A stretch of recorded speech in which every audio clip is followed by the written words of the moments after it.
O instinto me alertava que algo estava errado quando me aproximei da casa da minha sogra. A vizinha correu em minha direção com uma expressão de pavor no rosto e sussurrou: "Não entre. Essa imagem nunca abandonará minha memória." Mas nada me preparou para a descoberta que faria nas horas seguintes, quando as sirenes da polícia romperam o silêncio da tarde. Mas antes de continuar, confira se você já está inscrito no canal e escreva nos comentários: de onde você está assistindo este vídeo? Adoramos saber até onde nossas histórias estão chegando. Eu dirigi por quase 4 horas com meu filho Miguel, de 5 anos, adormecido no banco de trás. Meu marido, André, estava há 3 dias na casa da mãe dele, Dona Elisa, que, segundo ele, havia caído e precisava de cuidados.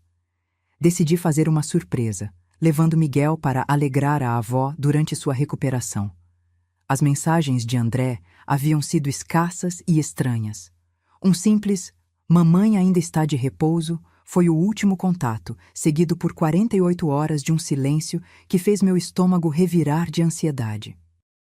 Quando finalmente estacionei em frente à pequena casa amarela no interior, senti um alívio momentâneo. Miguel acordou, esfregando os olhinhos sonolentos. "Chegamos na casa da vovó, meu amor", falei, ajudando-o a descer do carro. Ele sorriu, empolgado, agarrando seu dinossauro de pelúcia, presente da avó em seu último aniversário. A tarde estava estranhamente silenciosa. Nem o barulho de pássaros ou do vento nas árvores parecia quebrar aquela quietude opressiva. Foi quando notei algo estranho. Todas as janelas da casa estavam fechadas. Nem um filete de luz escapava pelas frestas das cortinas. Isso era incomum. Dona Elisa sempre mantinha a casa arejada, mesmo quando estava doente. "Vamos, mamãe." Miguel puxou minha mão, ansioso para ver a avó. Mal tínhamos dado 2 passos em direção ao portão quando ouvi um grito abafado. "Espere, não entre!" Me virei para encontrar Dona Teresa, a vizinha de longa data de minha sogra, correndo em minha direção. Seu rosto estava pálido como cera, os olhos arregalados de puro terror. Ela usava uma camisola desbotada, como se tivesse saído às pressas, sem se preocupar com sua aparência. "O que foi, Dona Teresa?" perguntei, sentindo um frio percorrer minha espinha. Miguel se escondeu atrás das minhas pernas, assustado com a expressão da mulher. Dona Teresa agarrou meu braço com força surpreendente para sua idade avançada. Suas unhas cravaram em minha pele enquanto ela olhava nervosamente para a casa de Dona Elisa. "Não entre nessa casa", ela sussurrou, sua voz trêmula. "Tem algo que você precisa saber primeiro." "Algo com Dona Elisa? Ela piorou?" perguntei, meu coração acelerando. "Não, não é isso." Ela hesitou, como se as palavras estivessem presas em sua garganta. Antes que pudesse continuar, um som cortou o ar, o uivo distante de sirene se aproximando. Dona Teresa empalideceu ainda mais. "Eles chegaram", murmurou, mais para si mesma do que para mim. "Quem chegou?" "Dona Teresa? O que está acontecendo?" Minha voz subiu uma oitava, o medo crescendo dentro de mim.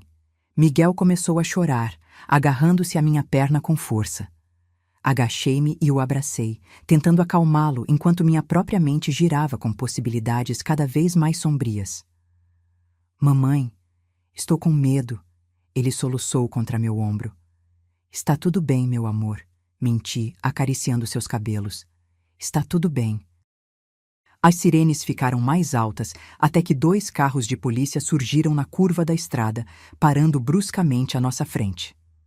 4 policiais saíram rapidamente, 2 posicionando-se imediatamente junto ao portão de Dona Elisa, enquanto os outros 2 caminharam em nossa direção. Um homem de meia idade, com olhos severos e postura firme, parou à minha frente. Sua expressão profissional mal disfarçava uma sombra de preocupação.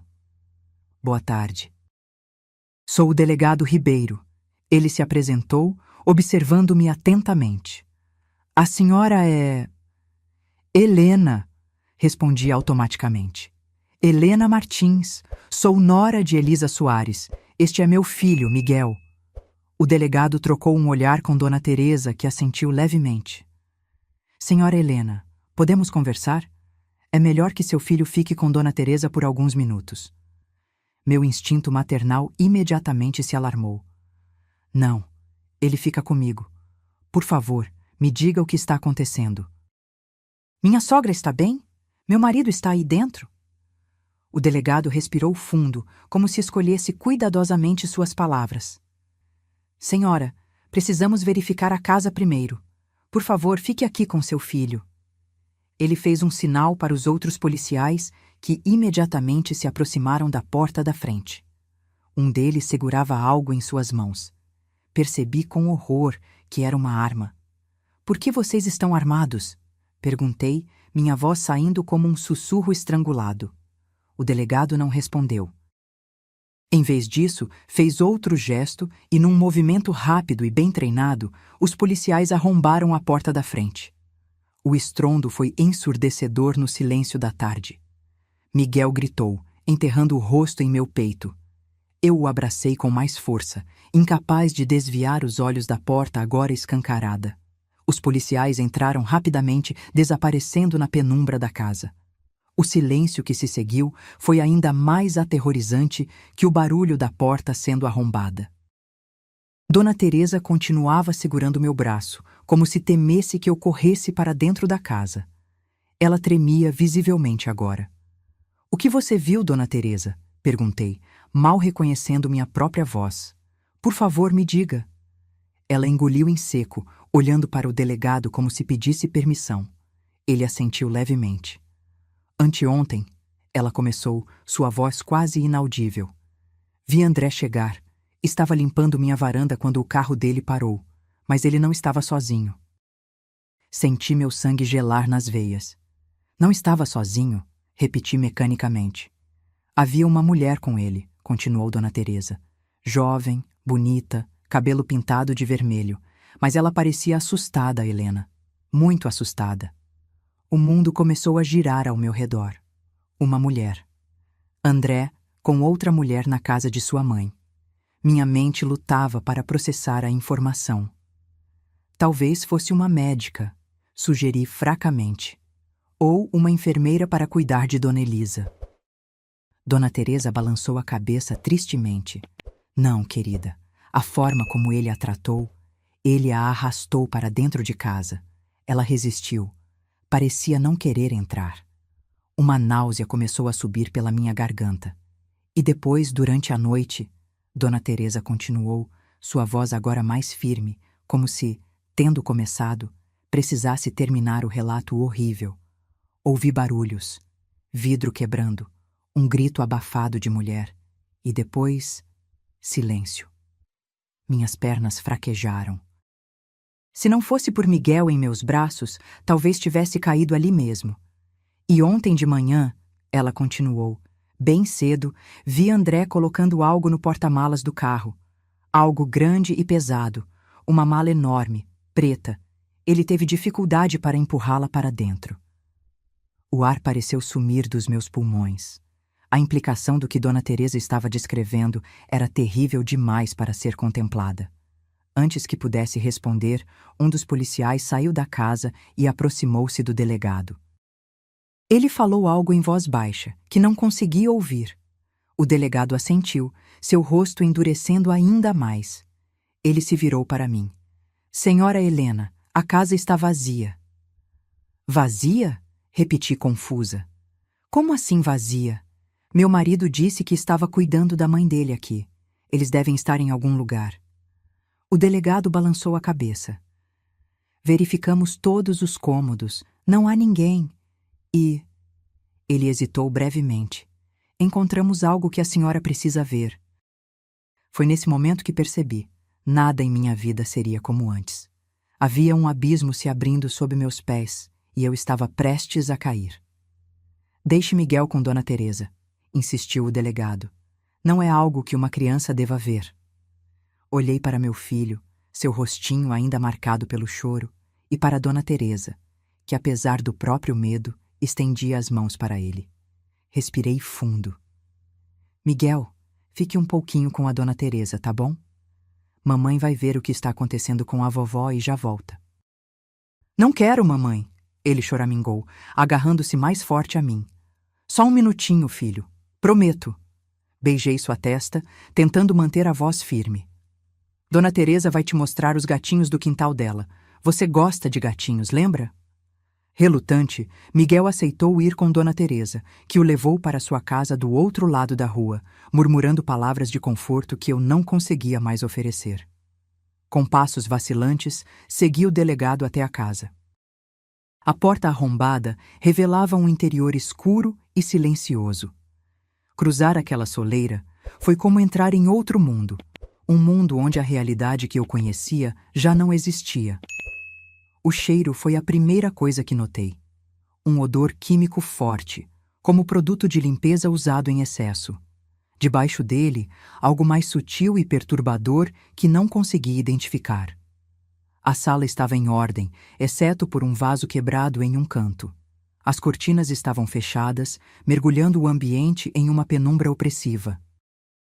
Um dos policiais acendeu as luzes, revelando mais detalhes.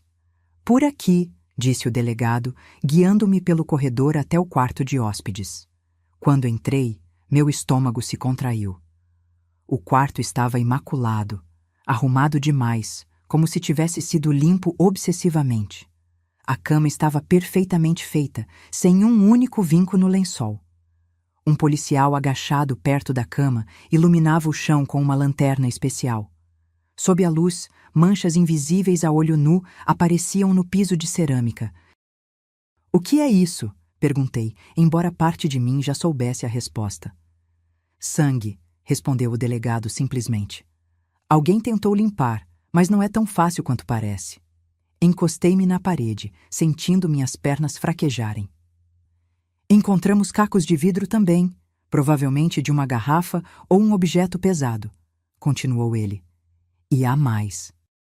Fez um gesto para o policial, que se abaixou e retirou algo de debaixo da cama com uma pinça longa, um pequeno objeto colorido que não reconheci de imediato. Um diário, explicou o delegado, mostrando-me um caderno com capa de tecido roxo e um pequeno cadeado quebrado.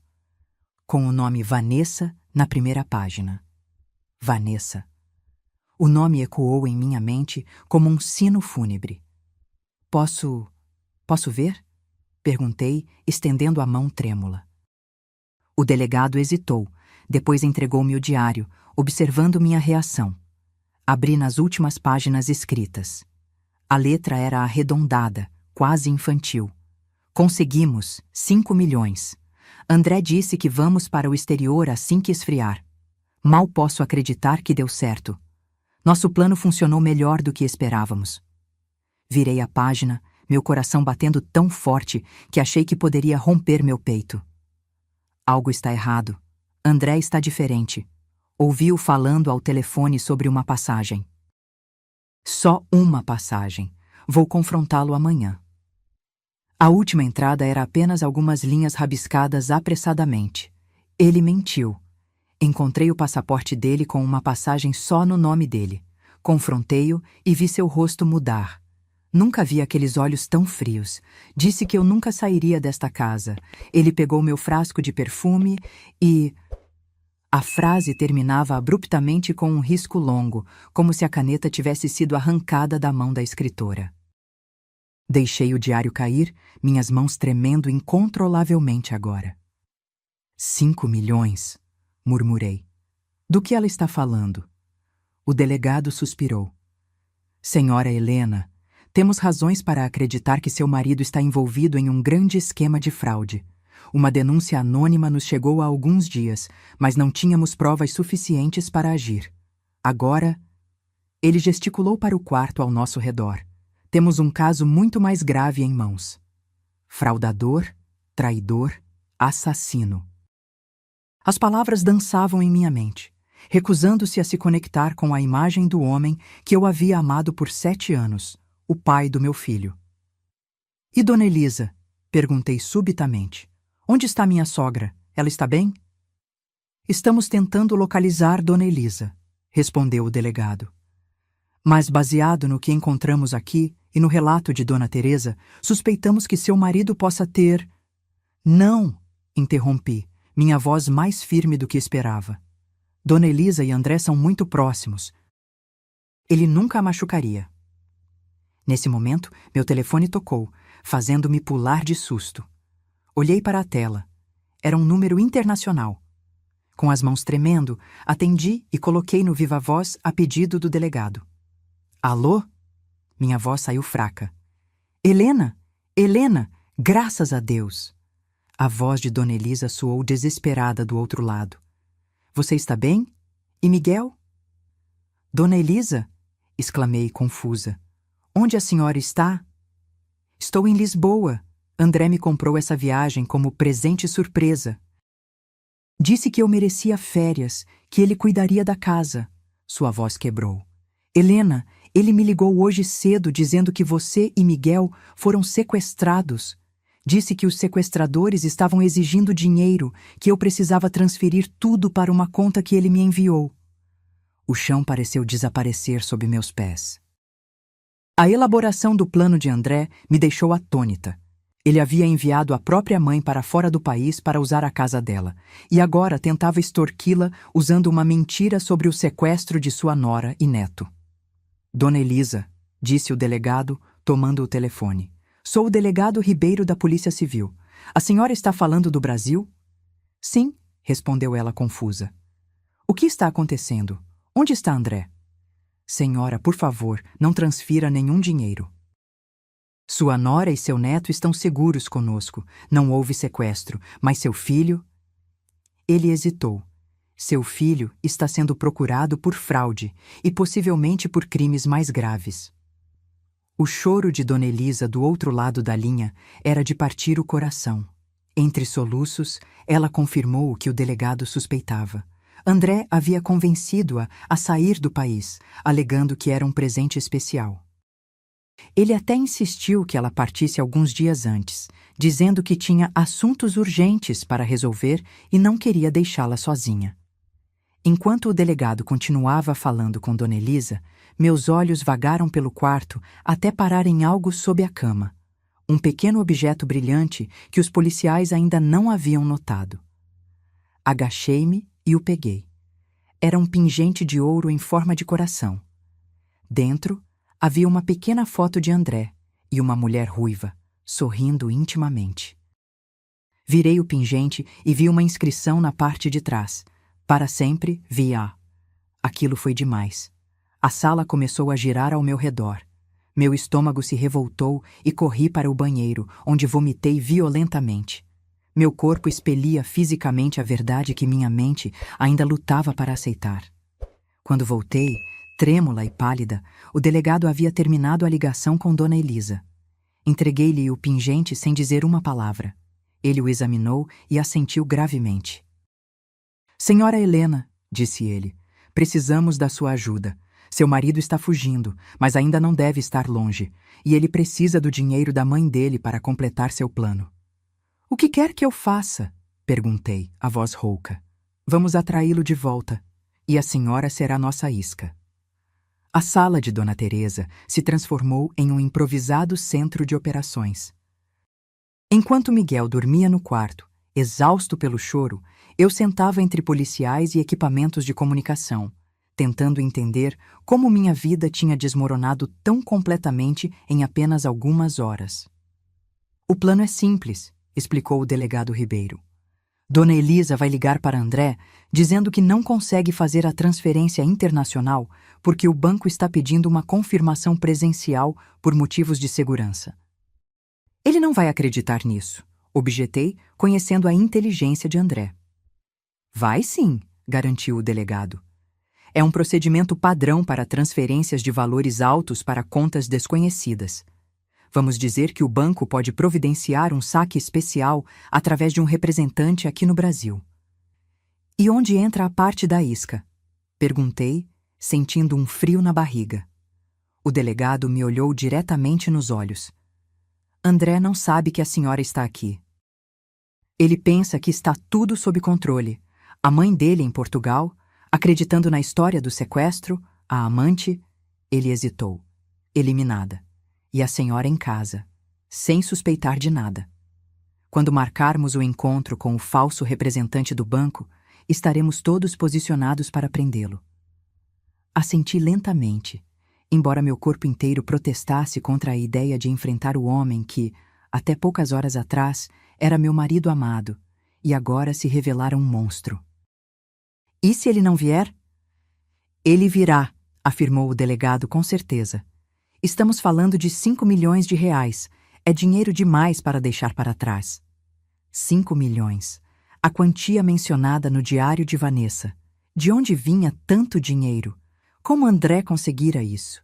E o que acontecera com Vanessa? Enquanto os policiais acertavam os detalhes do plano com Dona Elisa por telefone, minha mente vagava por memórias recentes, procurando sinais que eu deveria ter notado. André estava mais distante nos últimos meses, chegando tarde, sempre tenso. Falava sobre pressão no trabalho, em sua empresa de investimentos, mas nunca entrava em detalhes. Houve aquela vez, há algumas semanas, quando entrei em seu escritório em casa e ele fechou rapidamente o notebook. Ou as ligações que ele atendia na varanda, falando em voz baixa. E as viagens de negócios, que se tornaram mais frequentes. Eu havia interpretado tudo como estresse do trabalho, talvez uma promoção iminente que ele queria me surpreender. Que tola eu fora. Está pronta, senhora Helena? A voz do delegado me trouxe de volta ao presente. Dona Elisa vai ligar para ele agora. Precisamos que a senhora fique em absoluto silêncio. Assenti, sentindo meu coração martelar contra as costelas. Um oficial posicionou um aparelho de gravação próximo ao telefone, enquanto o outro se preparava para registrar a conversa. A voz de Dona Elisa soou pelo viva-voz, trêmula mas determinada, seguindo o roteiro que os policiais haviam preparado. Ela contou a André sobre a impossibilidade da transferência internacional imediata, sobre o representante do banco que poderia entregar o dinheiro pessoalmente. Onde? A voz de André soou fria, calculista, tão diferente do homem carinhoso que eu pensava conhecer. Onde é esse encontro? Na antiga fábrica de cerâmica, na saída da cidade, respondeu Dona Elisa, seguindo as instruções. Disseram que é um local discreto, ninguém verá a entrega. Houve um longo silêncio. Por um momento terrível, pensei que André tivesse percebido a armadilha. Que horas? Perguntou finalmente. Às 6 no pôr do sol, respondeu Dona Elisa. André, por favor, salve Helena e Miguel. Faça o que eles pedirem. Não me ligue mais, cortou André, sua voz agora completamente desprovida de emoção. Se eu perceber qualquer coisa estranha, você nunca mais verá seu neto. A ligação foi encerrada abruptamente. O silêncio que se seguiu era pesado como chumbo. Ele mordeu a isca, declarou o delegado, levantando-se. Vamos preparar a operação. Nas 2 horas seguintes, observei a impressionante eficiência da polícia.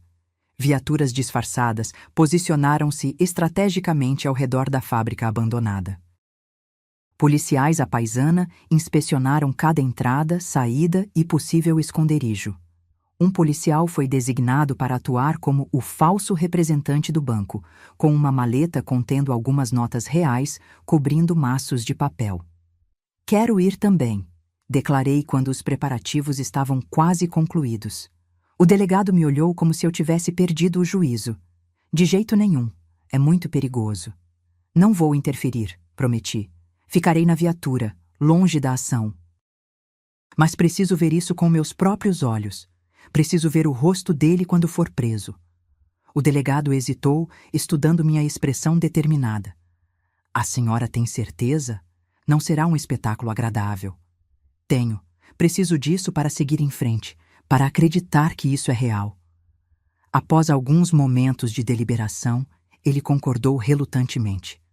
Dona Teresa se ofereceu para ficar com Miguel, que ainda dormia. Beijei a testa do meu filho, prometendo silenciosamente que o protegeria de toda a verdade pelo tempo que fosse possível. O sol começava a se pôr quando chegamos à antiga fábrica de cerâmica. Era um complexo decrépito nos arredores da cidade, com paredes descascadas e janelas quebradas. o cenário perfeito para o fim do pesadelo que minha vida se tornara. Fui posicionada em uma van de vigilância, a cerca de 100 metros da área principal. Através dos monitores, podia ver o pátio central onde o policial disfarçado aguardava com a maleta, aparentando ansiedade como esperado de um funcionário de banco em uma situação irregular. Movimento detectado, anunciou um oficial pelo rádio. Motocicleta aproximando-se pelo acesso oeste. Condutor sozinho. Meu corpo inteiro ficou tenso. Era André.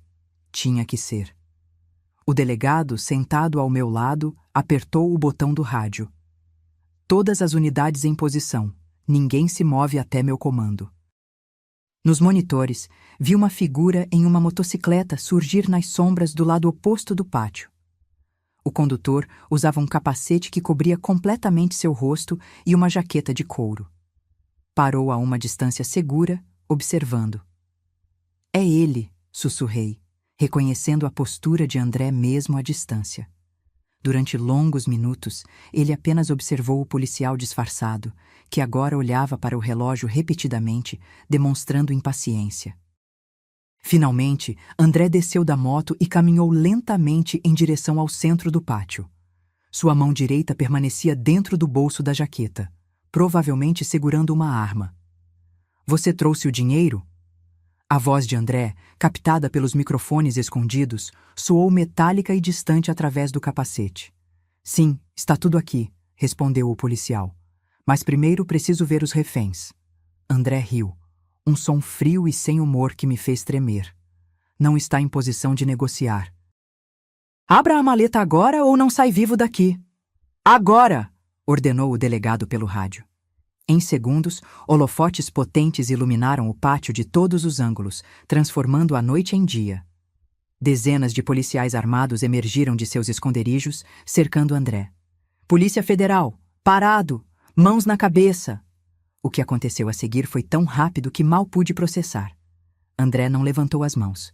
Em vez disso, sacou uma arma do bolso e atirou para o alto. Virou-se para correr em direção à moto, mas tropeçou quando um tiro certeiro atingiu o pneu do veículo. A arma escorregou de sua mão enquanto ele caía. Em segundos, 4 policiais estavam sobre ele, imobilizando-o no chão e algemando suas mãos às costas. Me soltem! Gritou André, debatendo-se furiosamente. Vocês não sabem com quem estão lidando? O delegado fez sinal para o motorista da van, que avançou lentamente até parar a poucos metros da cena. A porta lateral se abriu. Contra todas as instruções, desci do veículo. André, agora de joelhos, levantou o olhar. Nossos olhos se encontraram. Vi o momento exato em que a compreensão o atingiu. O choque, seguido pelo pânico e, finalmente, pela máscara de falsa preocupação que se formou em seu rosto. Helena, graças a Deus você está bem, ele exclamou, tentando se levantar, mas sendo impedido pelos policiais. É tudo um grande mal-entendido. Eu estava tentando te proteger. Fiquei parada, observando-o, sentindo uma estranha calma me dominar.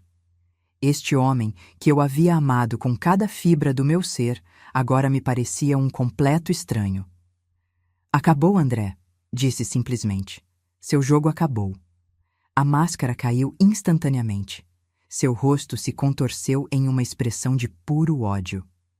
Sua idiota, sibilou ele. Você não faz ideia do que arruinou. E Vanessa? Perguntei, a pergunta que atormentava minha mente desde que li o diário. O que você fez com ela? André empalideceu visivelmente. Seus lábios se abriram para responder, mas nenhum som saiu. Nesse momento, um barulho veio da escuridão atrás das ruínas da fábrica. Todos se viraram.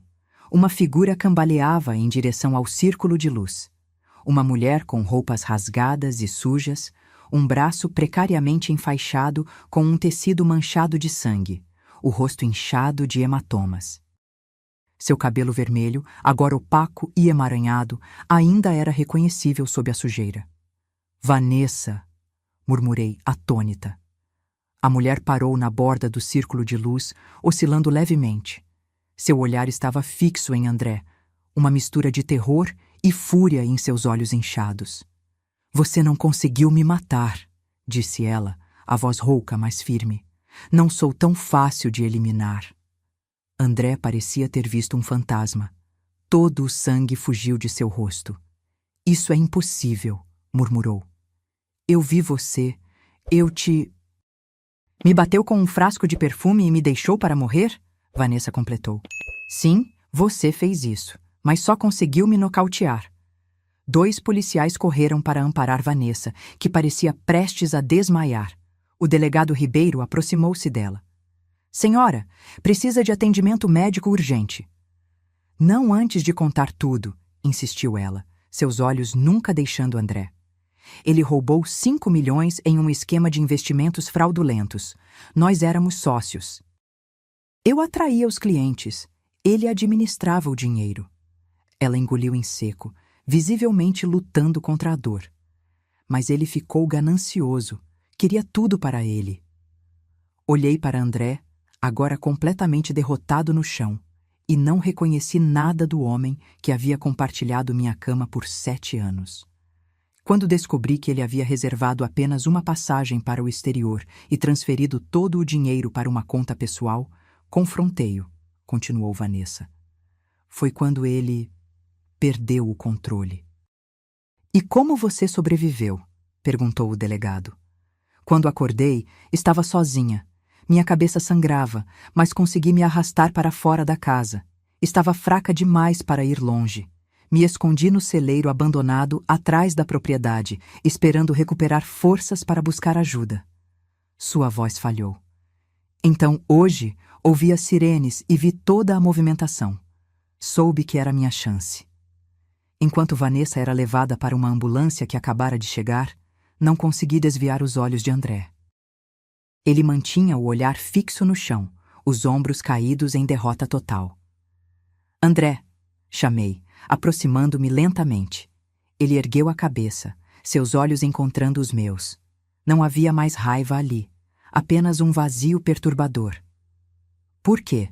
Perguntei, a pergunta simples contendo todo o peso da minha dor. Por que fazer isso conosco, com Miguel? Algo cintilou em seus olhos, uma emoção que não consegui identificar. Vocês eram um fardo, respondeu ele, a voz monótona. Eu tinha planos maiores.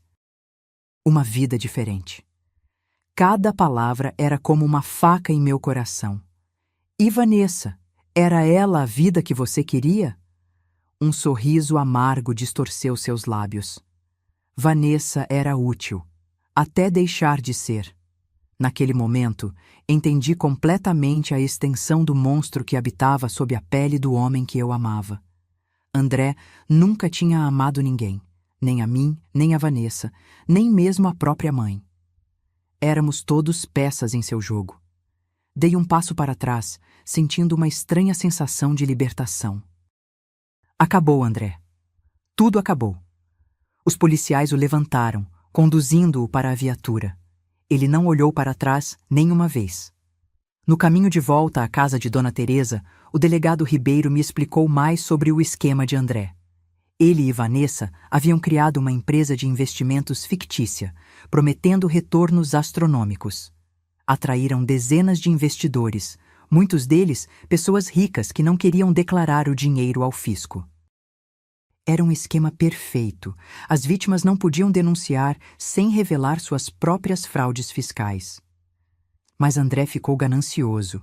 Queria tudo só para ele, concluiu o delegado. E estava disposto a eliminar qualquer um que ficasse em seu caminho. Inclusive eu e Miguel, sussurrei. A realidade ainda difícil de aceitar. Senhora Helena, o delegado hesitou. Há algo mais que precisamos discutir. Quando seu marido mencionou que você e seu filho eram um fardo, suspeitamos que ele tivesse planos para... Vocês também. Meu sangue gelou nas veias. O que quer dizer? Encontramos pesquisas no celular dele sobre como fazer acidentes parecerem naturais. Pesquisas sobre seguros de vida. O delegado respirou fundo. A senhora tinha um seguro de vida substancial em seu nome? Precisei de alguns segundos para processar a pergunta. Sim, respondi finalmente, lembrando-me do documento que André havia insistido que assinássemos há poucos meses. Para toda a família, foi ideia dele. O delegado assentiu gravemente. A senhora teve muita sorte de ter vindo para cá hoje. Pode ter salvado mais vidas do que imagina. Quando chegamos à casa de Dona Teresa, Miguel ainda dormia. Sentei-me ao lado dele, observando seu rostinho pacífico, alheio ao horror que seu pai havia planejado para nós. Meu telefone tocou novamente. Era Dona Elisa, chorando do outro lado da linha. Helena, minha filha, eu sinto tanto, soluçou ela. Como eu não percebi, como fui tão cega. Todos fomos, Dona Elisa, respondi surpresa com a calma em minha própria voz. Ele nos enganou a todos. Estou voltando amanhã mesmo. Vou pegar o primeiro voo. A senhora não precisa... Preciso sim, ela interrompeu com firmeza inesperada. Vocês são minha família, a única família que me resta agora. Desliguei o telefone e fiquei olhando para o vazio. Meu casamento, minha vida, todas as minhas certezas, tudo havia sido destruído em um único dia. E ainda assim, por algum milagre, Miguel e eu estávamos vivos.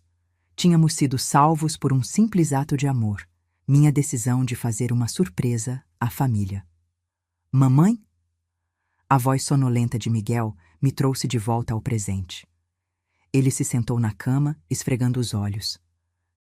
Onde está o papai? Onde está a vovó? Olhei para meu filho tão inocente, tão confiante que seu mundo ainda estava inteiro. Como eu explicaria que seu pai nunca mais voltaria para casa? Como protegeria seu coração da verdade brutal que agora conhecíamos?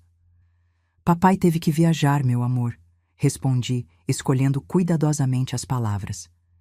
E vovó está chegando amanhã. Vamos ficar aqui esta noite, tudo bem? Miguel assentiu, aceitando minha explicação com a confiança inabalável da infância.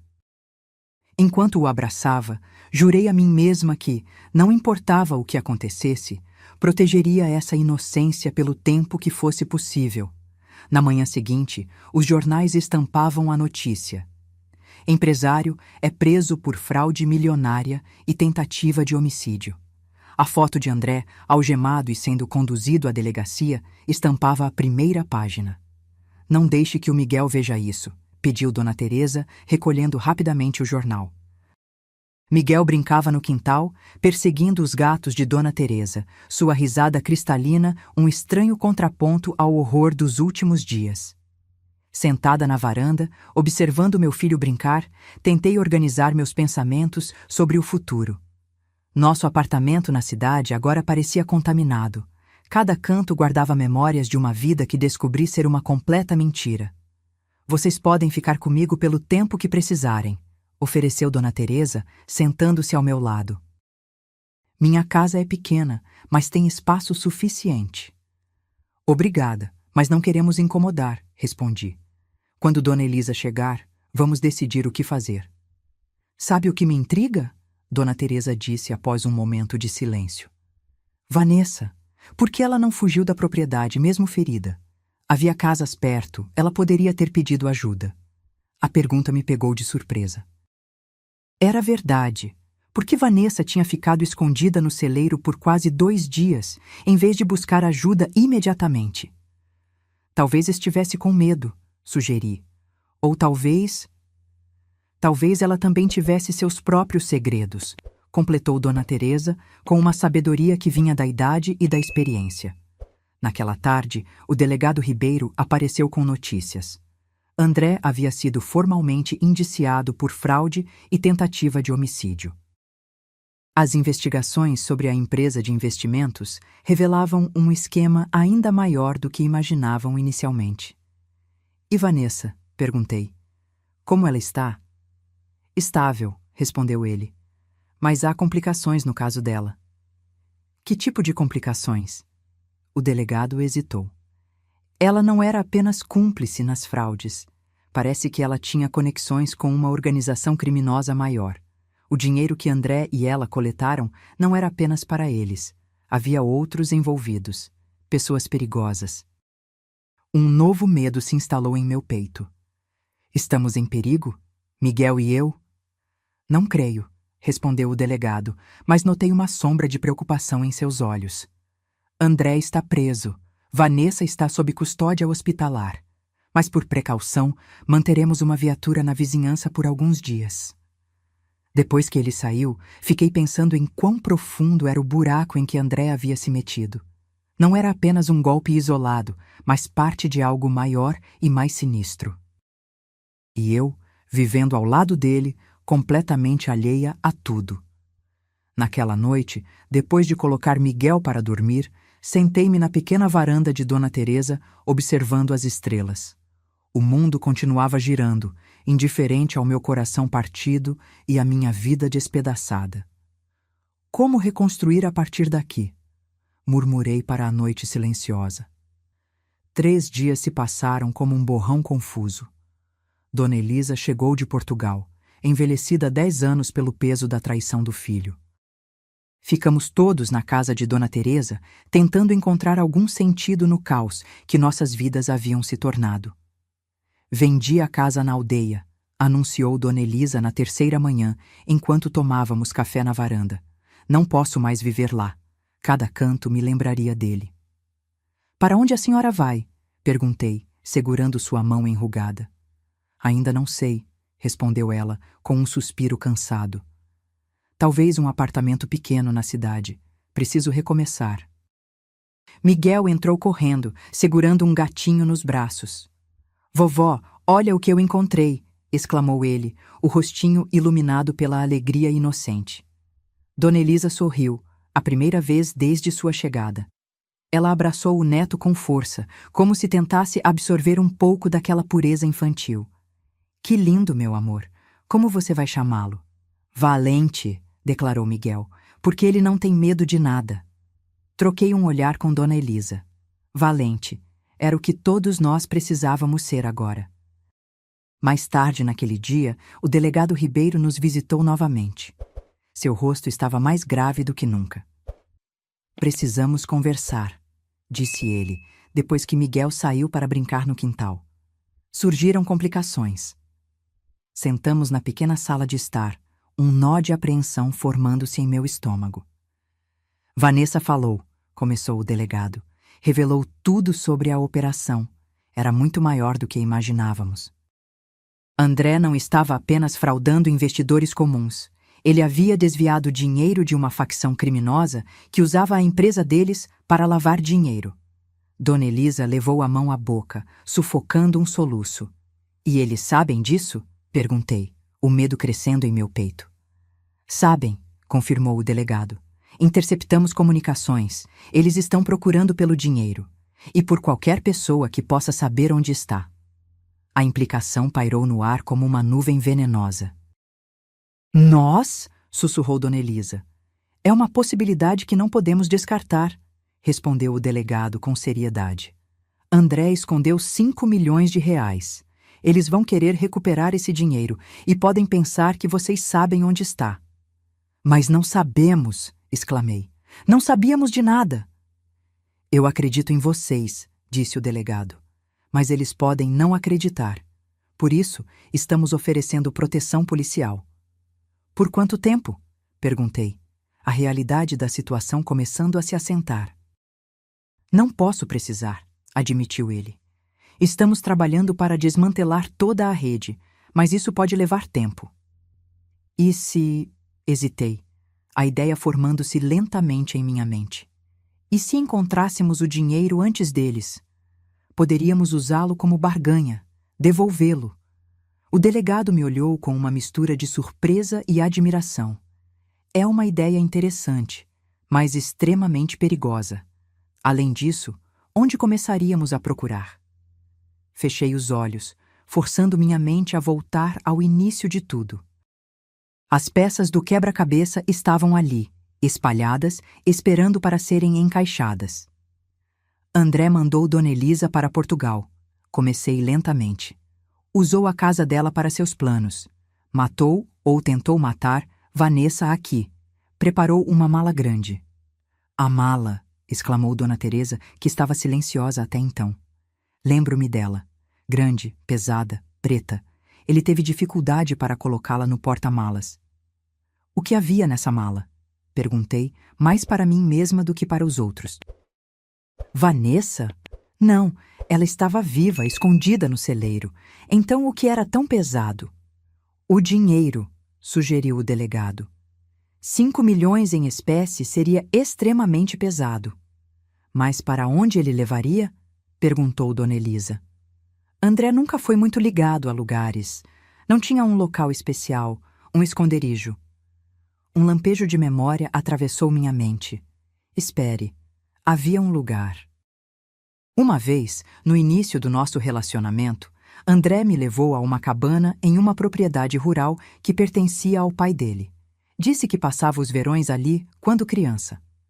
Dona Elisa assentiu lentamente, a lembrança voltando. A cabana do lago.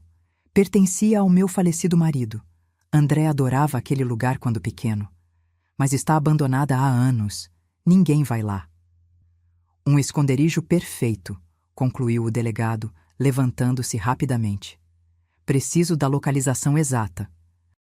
Eu vou com você, declarei, surpreendendo a todos, inclusive a mim mesma. De jeito nenhum, protestou o delegado. É muito perigoso. Conheço o lugar, insisti. Estive lá, sei como é por dentro.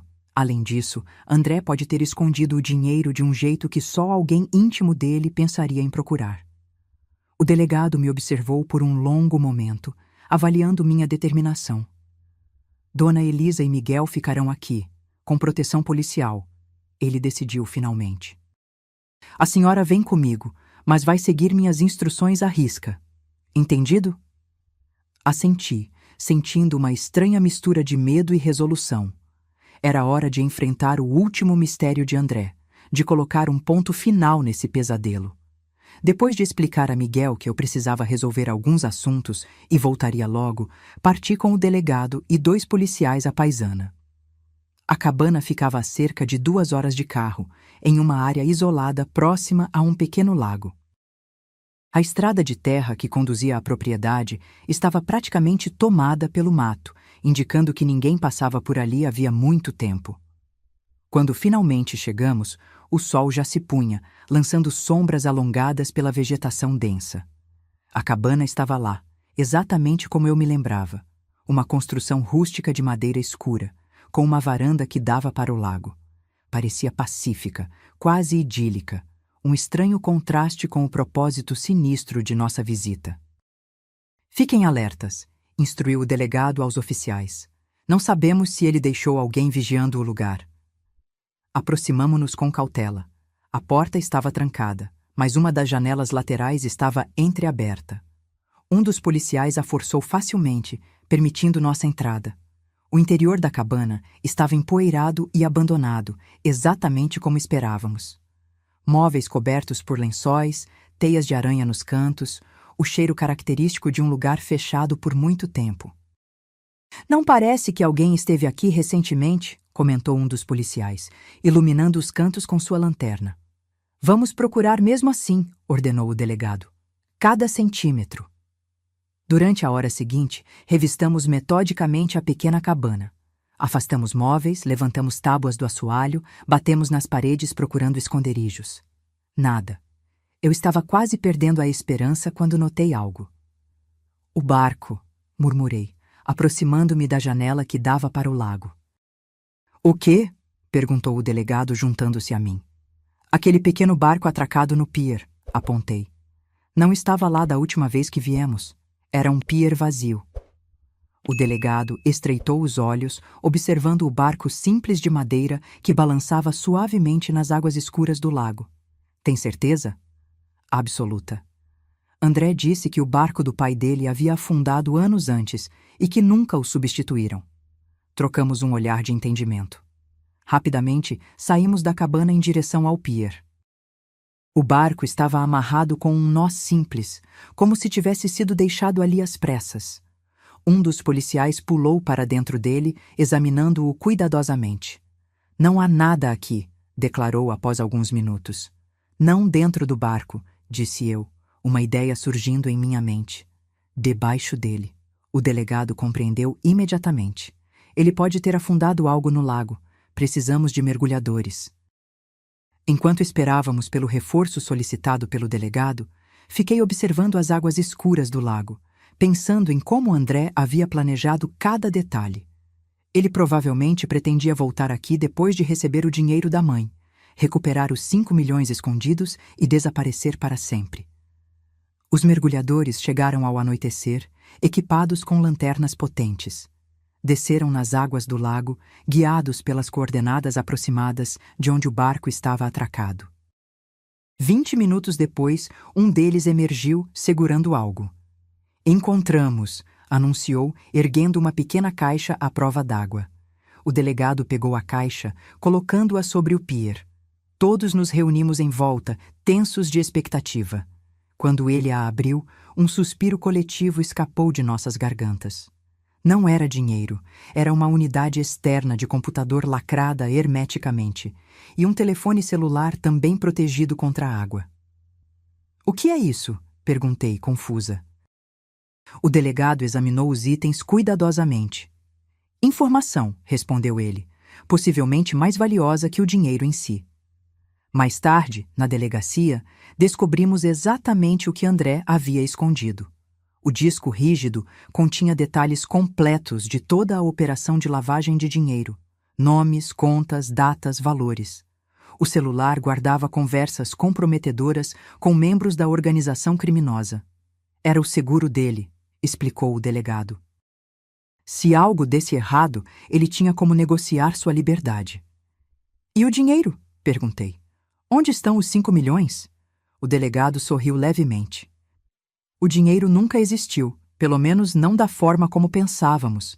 André desviou os 5 milhões para contas no exterior. O dinheiro está em forma digital, não física.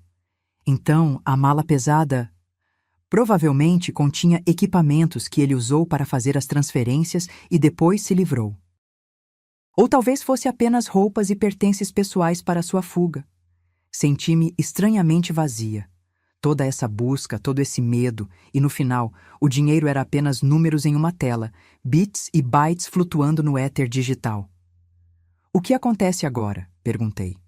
"Agora", respondeu o delegado com satisfação, "temos o suficiente para desmantelar toda a rede. E mais importante, temos como garantir a segurança de você e sua família." Na viagem de volta, fiquei observando a paisagem noturna passar pela janela, pensando em como minha vida havia mudado em apenas alguns dias.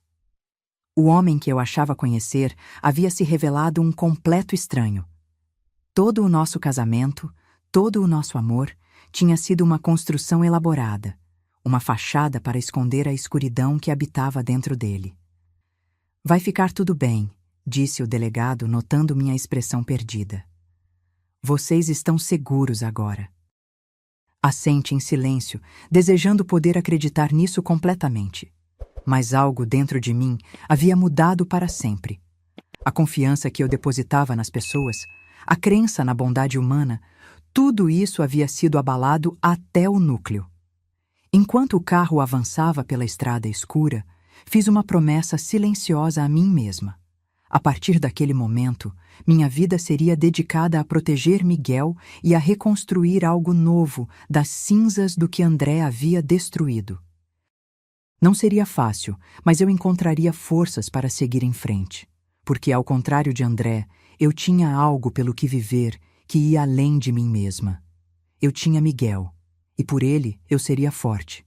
Por ele eu seria valente. Uma semana depois, a vida começava a assumir uma nova forma. Dona Elisa vendeu a casa na aldeia e, com o dinheiro, alugamos um pequeno apartamento na cidade para nós 3. Era um recomeço modesto, mas honesto, exatamente o que precisávamos. O julgamento de André foi rápido, dado o volume de provas contra ele.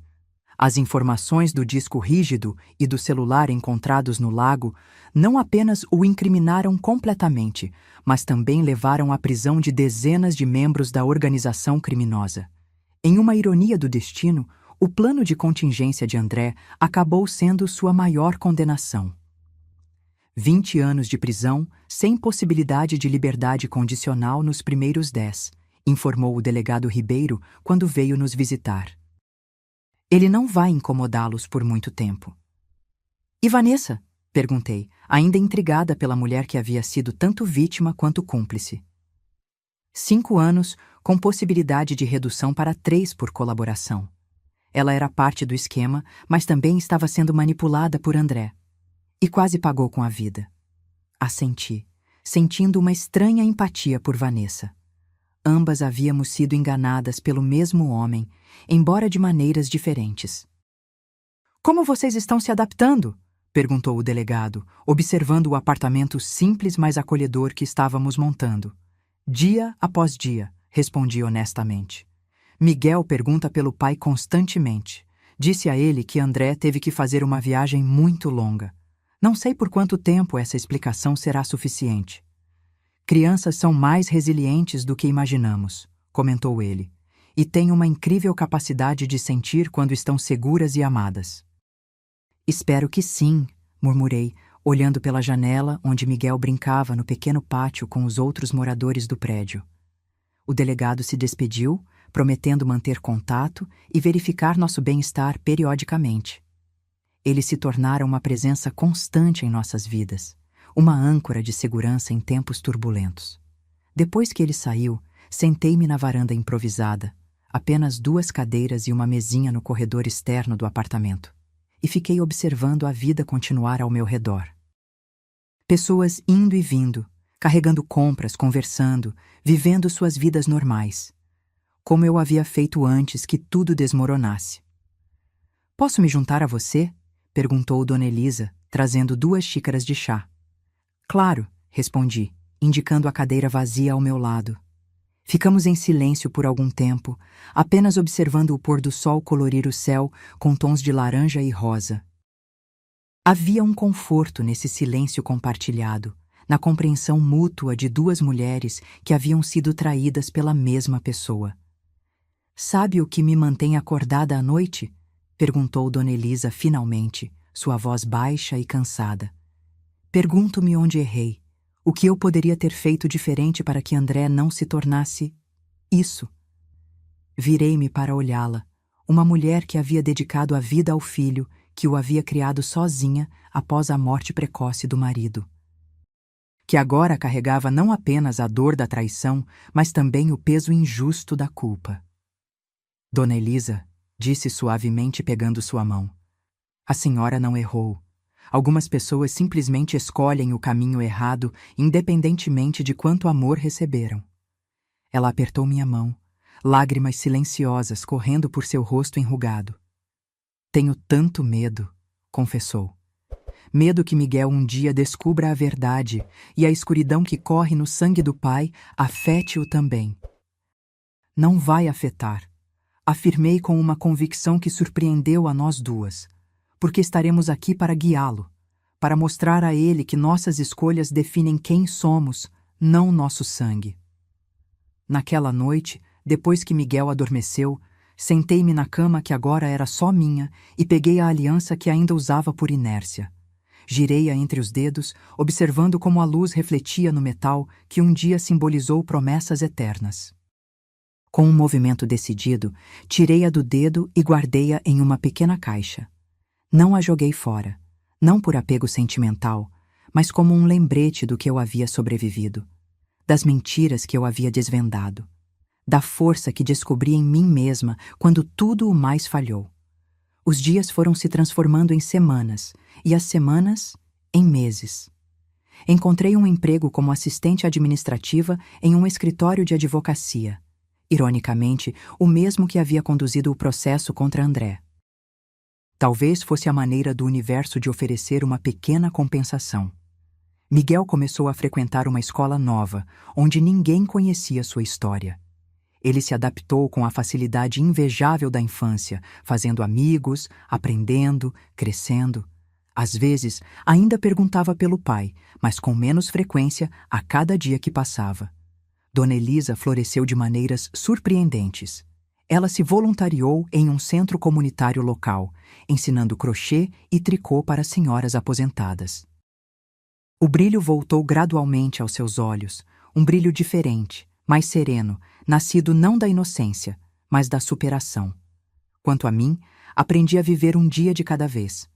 Havia momentos de profunda tristeza, quando a magnitude da traição de André me atingia como uma onda inesperada. Momentos em que eu relia nossas mensagens antigas, estudava nossas fotografias, procurando sinais que deveria ter notado. Momentos em que a raiva era tão intensa que eu queria gritar até meus pulmões arderem. Mas havia também momentos de paz, de gratidão pelo que havia sido salvo, Miguel, Dona Elisa, eu mesma. De orgulho pela resiliência que descobri em mim, uma força que eu nunca soube que possuía até ser forçada a usá-la. 6 meses após a prisão de André, recebi uma carta inesperada. O remetente era a penitenciária estadual, e dentro havia apenas um bilhete escrito à mão. Helena, sei que não mereço seu perdão, mas preciso que saiba. Você e Miguel foram reais. O único real na minha vida de mentiras. André. Fiquei olhando para aquelas palavras por muito tempo, tentando sentir algo. Raiva, tristeza, qualquer coisa. Mas tudo o que encontrei foi um vazio tranquilo. André havia perdido o poder de me afetar. Suas palavras, verdadeiras ou não, já não tinham lugar em minha vida reconstruída. Rasguei o bilhete em pequenos pedaços e os joguei fora. Não respondi. Algumas pontes, uma vez queimadas, devem permanecer em cinzas. Numa tarde de sábado, quase 8 meses após o início de tudo, o delegado Ribeiro apareceu em nossa porta com uma expressão indecifrável. "Posso entrar?" perguntou ele, depois de cumprimentar Miguel, que logo voltou aos seus desenhos animados. "Claro", respondi, sentindo uma pontada de apreensão.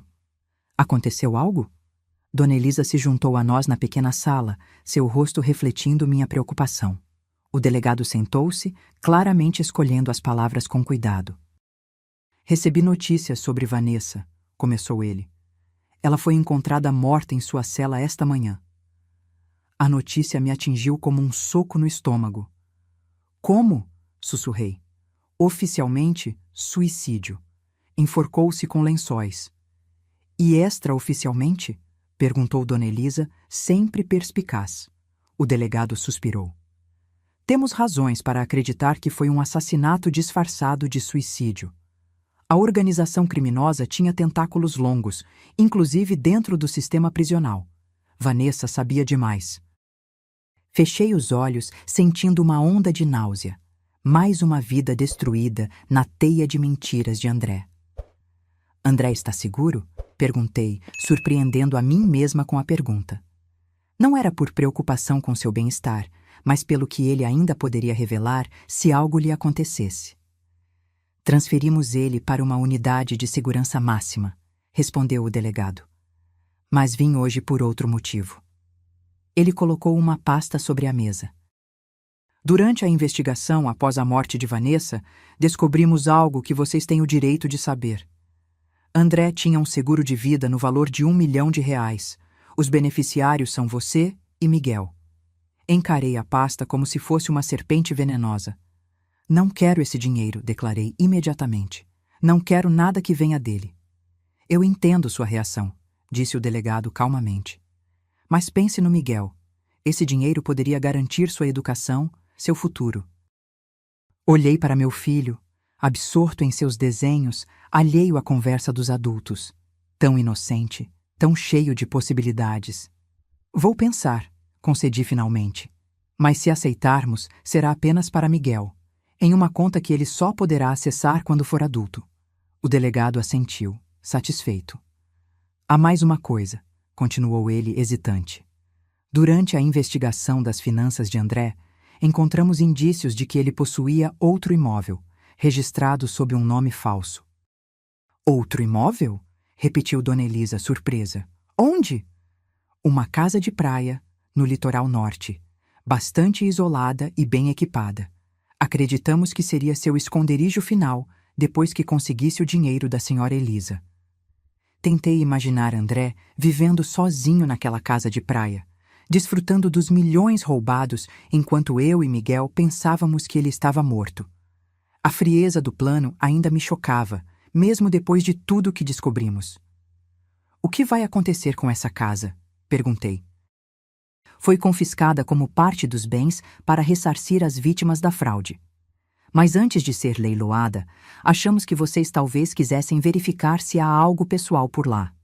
Fotografias, documentos, qualquer coisa que possa ser importante para vocês ou para Miguel no futuro. Meu primeiro impulso foi recusar.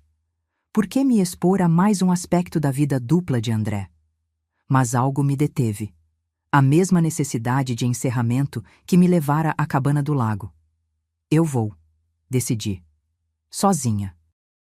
Dona Elisa começou a protestar, mas ergui a mão. Preciso fazer isso sozinha, insisti, para encerrar este capítulo de uma vez por todas. No dia seguinte, segui o delegado Ribeiro até a casa de praia. Era uma construção moderna e elegante, com grandes janelas voltadas para o mar. Isolada entre dunas e vegetação nativa, oferecia a privacidade perfeita para alguém que quisesse desaparecer. Tem certeza que quer entrar sozinha? Perguntou o delegado, estacionando em frente à casa. Tenho, respondi, reunindo coragem. Eu ligo quando terminar. Ele me entregou a chave e um pequeno spray de pimenta. Apenas por precaução, explicou. A casa foi verificada, mas é melhor prevenir. Com passos hesitantes, caminhei até a porta. A chave girou facilmente na fechadura. Quando entrei, fui recebida não pela poeira e abandono que esperava, mas por um ambiente impecavelmente limpo e decorado com gosto. Era como se alguém estivesse esperando para se mudar a qualquer momento. A sala de estar tinha sofás brancos, obras de arte abstratas nas paredes e uma vista deslumbrante para o oceano. Na mesa de centro, encontrei revistas de arquitetura e decoração, algumas marcadas com post-its. André planejava modificar a casa, torná-la ainda mais perfeita para sua nova vida. No escritório, encontrei uma escrivaninha com um computador, que seria levado pelos investigadores, e várias pastas organizadas meticulosamente. Papéis falsos, passaportes, extratos bancários de contas offshore. A infraestrutura completa de sua fuga planejada. Foi no quarto principal, porém, que recebi o choque mais profundo. Sobre a cômoda havia um porta-retratos com uma fotografia minha e de Miguel, tirada no último aniversário dele. Ao lado, um pequeno álbum que continha mais fotos nossas, momentos familiares, férias, ocasiões especiais. André planejava nos abandonar, possivelmente nos usar como parte de um esquema para extorquir dinheiro de Dona Elisa, talvez até considerasse alternativas mais sinistras, como sugerido pelo delegado, e ainda assim guardava nossas fotografias. Era essa dualidade que eu nunca conseguiria compreender. Como alguém podia amar e trair ao mesmo tempo? Como podia valorizar memórias com pessoas que estava disposto a machucar? No armário embutido, encontrei roupas masculinas novas, ainda com etiquetas. Não eram o estilo de André, eram mais casuais, adequadas para uma vida descontraída à beira-mar. Ele planejava não apenas um novo lugar, mas uma nova identidade, uma nova versão de si mesmo. No fundo do armário havia uma pequena maleta. Abria com mãos trêmulas, esperando encontrar mais documentos falsos ou dinheiro. Em vez disso, encontrei algo muito mais perturbador: um álbum de recortes. Não eram recortes de jornais ou revistas, mas um meticuloso registro de todas as fraudes que André havia cometido. Artigos sobre investidores que perderam fortunas, fotografias de suas vítimas, algumas tiradas secretamente, notas detalhadas sobre como ganhou a confiança de cada uma. Era um troféu doentio de suas conquistas criminosas, mantido como um colecionador manteria borboletas raras, com orgulho e fascinação mórbida. Na última página havia uma nota escrita à mão. O maior golpe: fazer Helena acreditar que eu a amava. As palavras perfuraram meu coração como uma lâmina afiada. Todo o ar pareceu ser sugado de meus pulmões. Caí de joelhos, o álbum ainda aberto em minhas mãos. As lágrimas finalmente vindo. Não lágrimas de tristeza, mas de raiva pura, incandescente. Não sei quanto tempo fiquei ali, ajoelhada no chão daquela casa que deveria ter sido o paraíso de um monstro. Quando finalmente me levantei, algo havia mudado dentro de mim. O último fio que ainda me ligava emocionalmente a André havia sido cortado. Peguei o álbum e as fotografias nossas. Não para guardá-las, mas para que ninguém mais as visse. Para que nenhum investigador, nenhum curioso, tivesse acesso a essa parte da nossa vida. No caminho para a saída, notei algo que havia ignorado na entrada. Um pequeno cofre embutido na parede, parcialmente escondido por um quadro. Estava aberto, provavelmente já inspecionado pela polícia. Por impulso, olhei dentro. Estava vazio, exceto por um único objeto, uma pequena caixa de veludo azul. Reconhecia instantaneamente. Era a caixa onde André havia guardado o anel de noivado que me dera 6 anos antes. Com dedos hesitantes, abri a caixa. O anel estava lá, um solitário de diamante que eu havia adorado quando o recebi. Ao lado dele, um pequeno pedaço de papel dobrado. Desdobrei-o e li. Para recomeçar. 3 palavras simples, mas carregadas de significado. André planejava usar o mesmo anel para conquistar outra mulher? Ou era algum tipo de simbolismo doentio que apenas ele entenderia? Fechei a caixa com força e a deixei cair de volta no cofre vazio. Aquele anel, como o homem que o oferecera, não tinha mais lugar em minha vida. Saí da casa sentindo-me estranhamente leve, como se tivesse deixado para trás não apenas objetos físicos, mas também o peso de dúvidas que nem sabia que ainda carregava. O delegado Ribeiro esperava pacientemente no carro. Quando me viu aproximando, saiu para me encontrar. Encontrou o que procurava? Perguntou gentilmente. Olhei para o álbum e as fotografias que carregava. Então, para a casa que ficava para trás. Um monumento à duplicidade e às mentiras. Encontrei mais do que esperava, respondi. Encontrei a verdade e a liberdade. 1 ano após aquela tarde fatídica na casa de minha sogra, a vida havia encontrado um novo equilíbrio.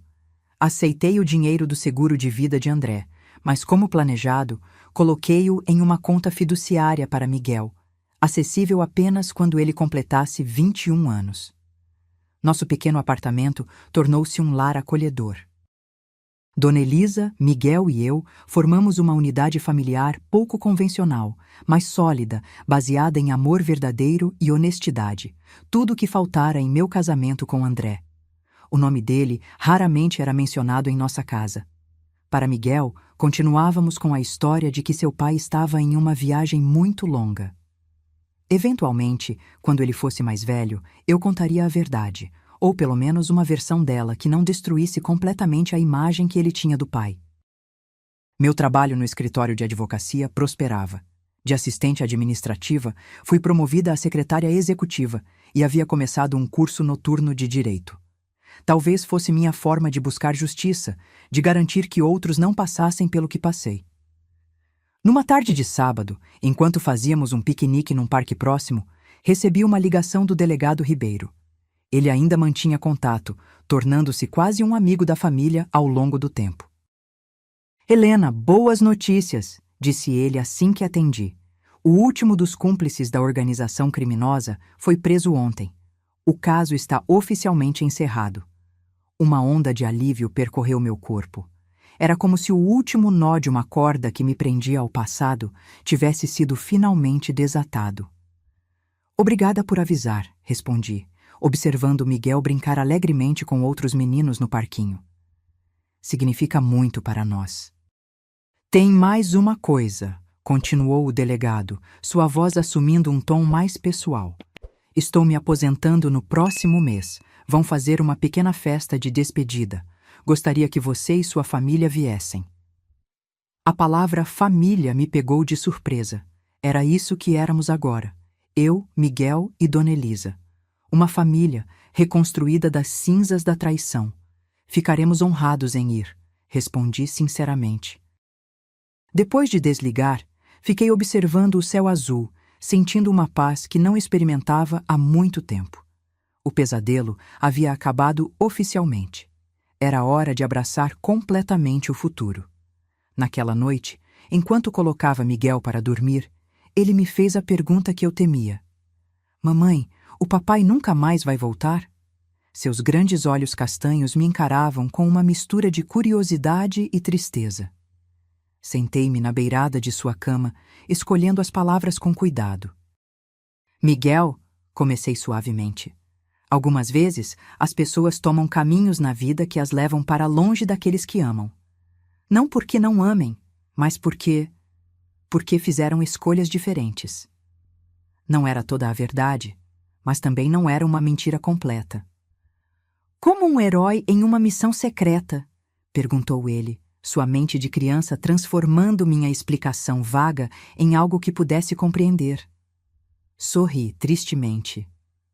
Algo assim. O importante é que você sabe que eu e a vovó Elisa estamos aqui. Sempre estaremos. E que você é amado, muito amado. Ele pareceu satisfeito com a resposta, ao menos por enquanto. Beijei sua testa e apaguei a luz, deixando apenas o pequeno abajur em forma de estrela iluminando o quarto. Na sala, encontrei Dona Elisa tricotando, um novo hobby que ela havia descoberto e que parecia trazer-lhe paz. Miguel perguntou sobre André novamente, comentei, sentando-me ao seu lado. Ela assentiu, seus dedos nunca parando o movimento rítmico das agulhas. Era inevitável. O que você disse a ele? Repeti minha explicação. Dona Elisa sorriu levemente. Você é uma boa mãe, Helena. Melhor do que André jamais mereceu. Às vezes me pergunto se estou fazendo a coisa certa, confessei. Protegê-lo da verdade pode ser bom agora, mas e quando ele crescer? E se descobrir por conta própria? Dona Elisa pousou seu tricô e segurou minhas mãos. Quando chegar a hora, você saberá o que dizer, e Miguel entenderá que tudo o que você fez foi por amor. A festa de aposentadoria do delegado Ribeiro foi um evento simples, mas emocionante. Policiais, promotores e familiares reuniram-se para celebrar uma carreira dedicada à justiça. Miguel ficou fascinado com os uniformes e as histórias, cuidadosamente editadas, de perseguições e prisões. Ao final da festa, o delegado me chamou para um canto mais tranquilo. Tenho algo para você, disse ele, entregando-me um envelope. Dentro, havia uma carta oficial informando que todos os bens de André que haviam sido confiscados seriam leiloados e parte do valor seria destinada às vítimas de sua fraude. Havia também um cheque, minha parte como vítima reconhecida. Não posso aceitar isso, protestei. Já fiquei com o seguro de vida. Esse dinheiro deveria ir para as pessoas que perderam suas economias. E vai, assegurou o delegado. Mas você também foi vítima, Helena. Talvez não financeiramente, mas de todas as maneiras que importam. Além disso, é apenas uma fração do valor total, o suficiente para talvez dar a você e Miguel um novo começo. Olhei para o cheque novamente. Era uma quantia significativa, não o bastante para mudar nossas vidas completamente, mas o suficiente para abrir novas possibilidades. Obrigada, disse finalmente guardando o envelope. Por tudo. Não apenas por isso, mas por nos ajudar quando mais precisávamos. O delegado sorriu, seus olhos gentis sob as sobrancelhas grisalhas. Sabe o que mais me impressionou em você, Helena? Sua força. Muitas pessoas teriam desmoronado diante do que você enfrentou. Mas você não apenas sobreviveu, você reconstruiu, protegeu seu filho, encontrou um novo propósito. Suas palavras tocaram algo profundo dentro de mim. Eu raramente pensava em mim mesma como forte. Na verdade, frequentemente me pegava duvidando de minha capacidade de manter tudo junto, de ser tanto mãe quanto pai para Miguel, de seguir em frente sem deixar que o passado me consumisse. Naquela noite, depois de colocar Miguel na cama e desejar boa noite a Dona Elisa, sentei-me na pequena varanda do apartamento com uma taça de vinho. A cidade cintilava abaixo, milhares de luzes representando milhares de vidas, cada uma com sua própria história de triunfo e tragédia. Pensei em tudo o que havia acontecido desde aquela tarde fatídica, quando parei meu carro diante da casa de Dona Elisa. Como o aviso desesperado de Dona Teresa, não entre. Havia sido o início de uma jornada que eu nunca poderia ter imaginado. Uma jornada de descoberta, dor e, eventualmente, libertação. André havia planejado me usar, talvez até me eliminar. Em vez disso, inadvertidamente, ele me libertou. Libertou-me da ilusão de um casamento feliz baseado em mentiras. Libertou-me para descobrir minha própria força, minha própria capacidade de amar e proteger. Com o cheque que recebera, tomei uma decisão que vinha considerando há algum tempo. Mudaríamos para outra cidade. Um lugar onde ninguém conhecesse nossa história, onde Miguel pudesse crescer sem a sombra do nome do pai, onde pudéssemos verdadeiramente recomeçar. 2 semanas depois, encontrei um apartamento em uma cidade costeira a algumas horas de distância. Era maior que nosso atual, com 3 quartos confortáveis e uma pequena área externa onde Miguel poderia brincar. Mais importante, ficava perto de uma universidade que oferecia um excelente programa de direito noturno. "Tem certeza disso?" perguntou Dona Elisa quando contei sobre meus planos. "É uma grande mudança." "Absoluta", respondi. "Precisamos disso, todos nós. Um lugar sem memórias, sem olhares de pena ou curiosidade. Um lugar para sermos apenas nós mesmos." Para minha surpresa, ela concordou prontamente. "Você tem razão. E, para ser honesta, tenho pensado em voltar a dar aulas de matemática. Fui professora antes de me casar, sabia? Talvez alguma escola nessa cidade precise de uma professora aposentada para aulas particulares." A revelação me pegou de surpresa. Em todos os anos que conheci Dona Elisa, ela nunca havia mencionado sua vida antes de ser mãe e dona de casa. Era como se, assim como eu, ela também estivesse redescobrindo partes de si mesma que haviam sido deixadas para trás. A mudança aconteceu rapidamente. Vendemos ou doamos a maioria de nossos pertences, mantendo apenas o essencial e itens de valor sentimental. Era libertador deixar para trás objetos que carregavam memórias de uma vida que não mais nos pertencia. No dia em que partimos, passei pela casa de Dona Teresa para me despedir. A idosa vizinha, que havia sido a primeira a me alertar sobre o perigo, abraçou-me com força surpreendente para alguém de sua idade. "Você merece toda a felicidade do mundo, menina", disse ela, seus olhos marejados. "Vá e construa uma vida linda para você e seu filho." Prometi manter contato e agradeci novamente por sua coragem naquele dia. Se ela não tivesse corrido até mim com seu aviso desesperado, quem sabe o que teria acontecido? Nossa chegada à nova cidade coincidiu com o início da primavera. Era como se a própria natureza celebrasse nosso recomeço, com flores brotando nas árvores e um sol gentil aquecendo os dias. O apartamento rapidamente se transformou em um lar. Miguel adorou seu novo quarto, maior que o anterior, com espaço para todos os seus brinquedos e livros. Dona Elisa, para minha surpresa, tornou-se quase jovial, decorando seu espaço com cores vivas e plantas. Uma mudança drástica em relação à decoração sóbria que sempre preferira. Quanto a mim, senti como se pudesse finalmente respirar completamente. Matriculei-me no curso de Direito e encontrei um emprego em um escritório local como assistente jurídica, uma posição que complementaria perfeitamente meus estudos.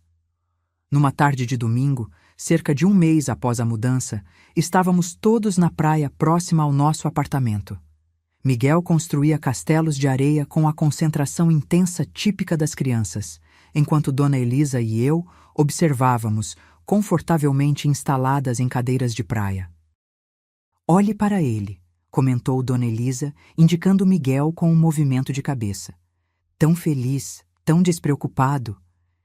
"Ele merece isso", respondi. "Todos nós merecemos." "Sabe", continuou ela, seus olhos nunca deixando o neto, "nunca pensei que encontraria paz novamente depois do que aconteceu. Achei que a vergonha e a dor seriam minhas companheiras para o resto da vida." Virei-me para olhá-la. Esta mulher que havia se tornado muito mais que minha sogra, quase uma segunda mãe para mim. "E agora?", perguntei suavemente. Ela sorriu, um sorriso genuíno que iluminou seu rosto envelhecido. "Agora entendo que o que André fez não me define. Não define você. certamente não define Miguel. Somos mais fortes que as ações dele, mais resilientes que suas mentiras. Assenti, sentindo um nó na garganta. Era exatamente isso, a lição mais importante que havíamos aprendido ao longo dessa jornada dolorosa. Mamãe, vovó, olhem! Gritou Miguel, orgulhoso de seu castelo de areia complexo, completo com fosso e torres. É lindo, querido! Exclamei, levantando-me para admirar sua obra mais de perto. É um castelo mágico, explicou ele seriamente, protegido contra dragões e pessoas más. Só pessoas boas podem entrar. Troquei um olhar significativo com Dona Elisa. Mesmo em suas brincadeiras inocentes, Miguel estava processando, à sua maneira, a necessidade de segurança, de proteção contra o mal. É o melhor castelo que já vi, declarei, abraçando-o. E você é o melhor construtor de castelos do mundo. Ele sorriu, aquele sorriso puro e descomplicado da infância, e voltou ao seu trabalho, determinado a adicionar mais detalhes à sua fortaleza de areia. Voltei para minha cadeira, observando o oceano vasto à nossa frente. As ondas vinham e iam em seu ritmo eterno, indiferentes aos dramas humanos que se desenrolavam em suas margens.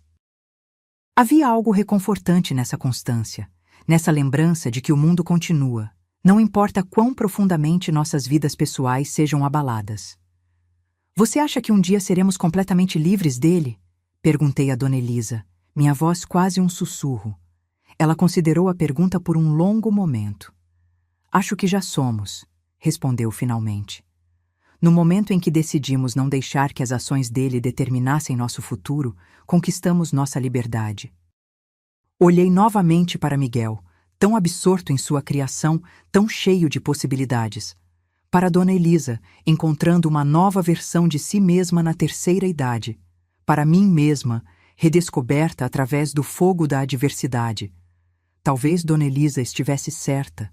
Talvez já fôssemos livres.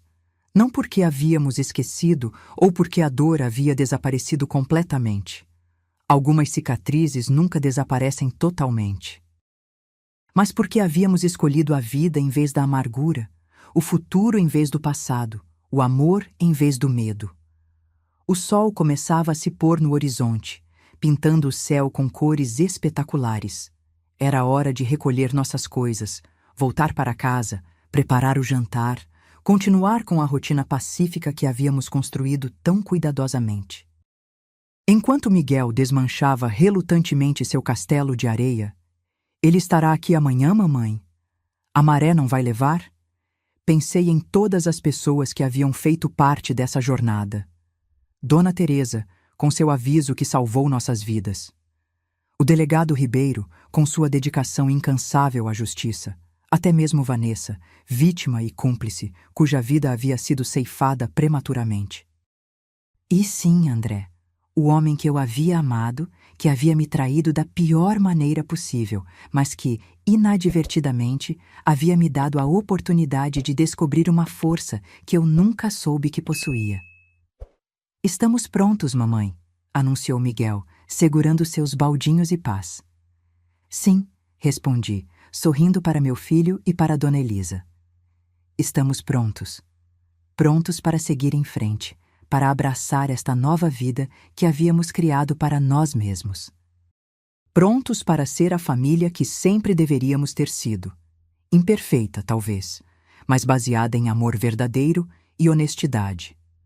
Prontos para o futuro, qualquer que fosse ele. Agora, se você gostou dessa história, clica em S inscrever e me diz nos comentários qual parte te deixou de queixo caído. Ah, e não esqueça de se tornar membro para ter acesso a vídeos exclusivos que não posto aqui. Te espero lá.